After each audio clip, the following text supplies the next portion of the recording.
These are hydrocarbon combustion problems, and the product of hydrocarbon combustion problems is always CO2 and H2O. It doesn't matter what this hydrocarbon is, it's always going to give the same products. What's going to vary is how these are balanced. Now there's two kinds of hydrocarbon combustion problems we can talk about. The first one is we can take the number of hydrogens here and divide it by 2, and if we get an even number, that's going to be a relatively easy equation to balance out. Now this one here, we divide this one by 2, we get an odd number. That odd number would be 5, of course, and that's going to make this one a little bit more difficult to balance. So let's start off with the easier one first, where we divide this 8 by 2 and we get an even number. Alright, so we start out over here, we've got C4H8 plus O2. The product is going to be always CO2 plus H2O. The first thing we can balance is the carbon atoms. We've got 4 here, so I can put a 4 in front of here. And I want you to remember that when you're balancing reactions, the only thing you're ever allowed to do is put a number out in front of the compound. I can't put a 4 here, for example, because that will change this compound. But I can change the number of moles of compounds by putting the numbers out in front. Now I can do the same thing to balance the hydrogens here. I've got 8 hydrogens here, so if I put a 4 in front of the H2O, I'll have that. Alright, so if you want me to prove that this is what we've actually done, you might not realize it, but CO2 actually looks like this. We've got 2 double bonds to 2 oxygens. And if I want to draw out what 4 CO2s looks like, this is what I'd have.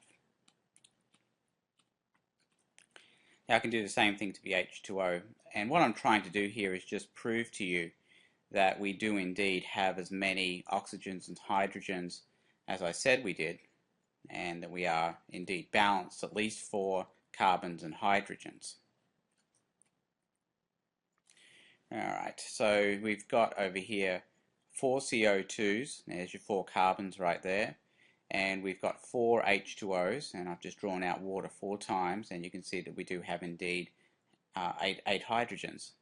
Now let's count up the oxygens that we have. Now 4 times 2 is 8, and you can see the 8 there, and then you've got to add in these oxygens from the water as well. That's a total of 12. That's 4 plus 4 is 8, plus 4 is 12, or 4 times 2 is 8, plus 4 is 12.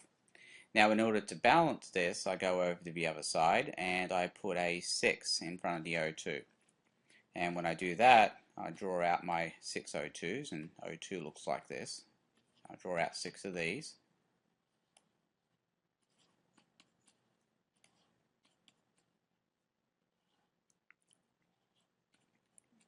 And you can see if I count this up, 6 O2s would be a total of 12 oxygens, or 12 oxygen atoms, which matches what we have on this side. So everything does indeed balance out.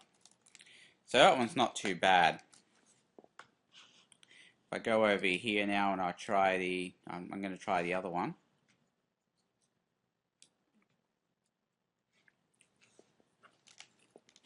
We've got C5H10 plus O2, and as I said earlier, the difficulty will arise because when we take this 10, we divide it by 2, we're going to get an odd number, and that's going to be 5. So let's see what happens when we try and balance this out using the same method.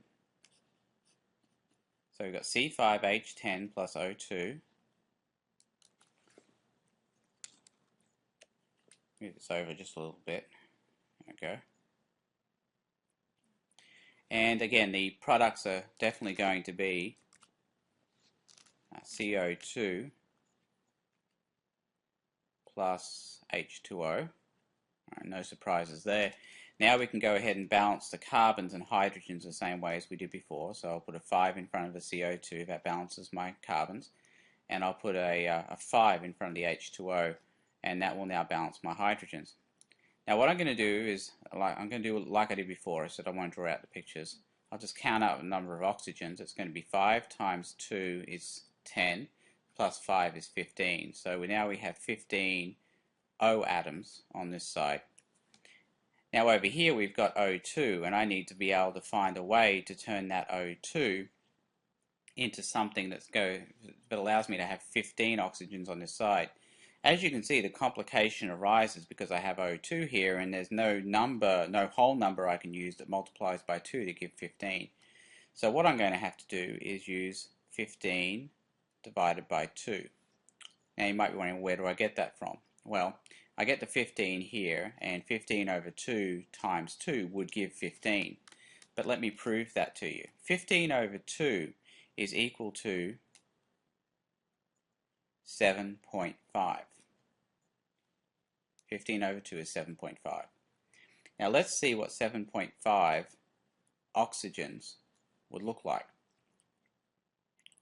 I mean 7.5 oxygen atoms. So we've got 1, 2, 3, 4. Now these are all O2s.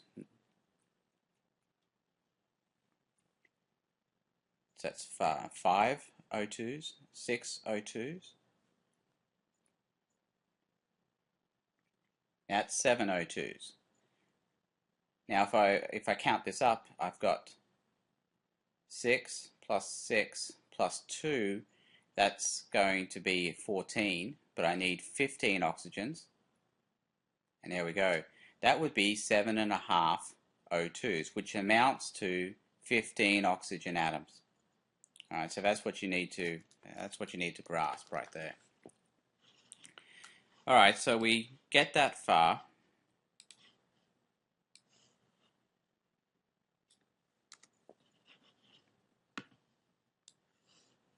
And now we can go ahead and put this into a form that is actually going to work out for us, because one thing we're not allowed to do is include fractions as part of our balancing. We need the lowest possible whole numbers that we can actually gain here. And the way we can do that is to multiply all the coefficients by 2. Multiply the whole reaction by 2. We get 2 C5H10. That'll be 15 O2.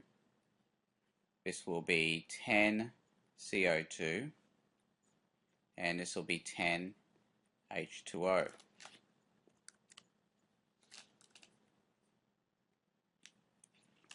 Now we can prove that we've actually balanced this out, and we can say, well, 2 times 5, that's going to be 10 carbons. Yes, we have 10 carbons over here.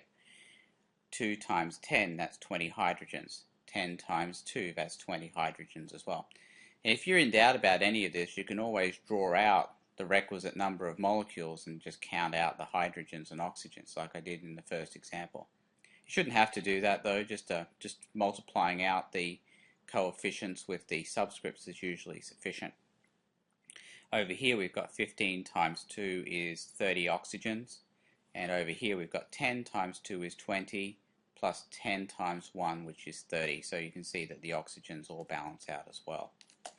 So that's how you handle those kinds of equations where you end up with an odd number when you divide this number of hydrogens by 2.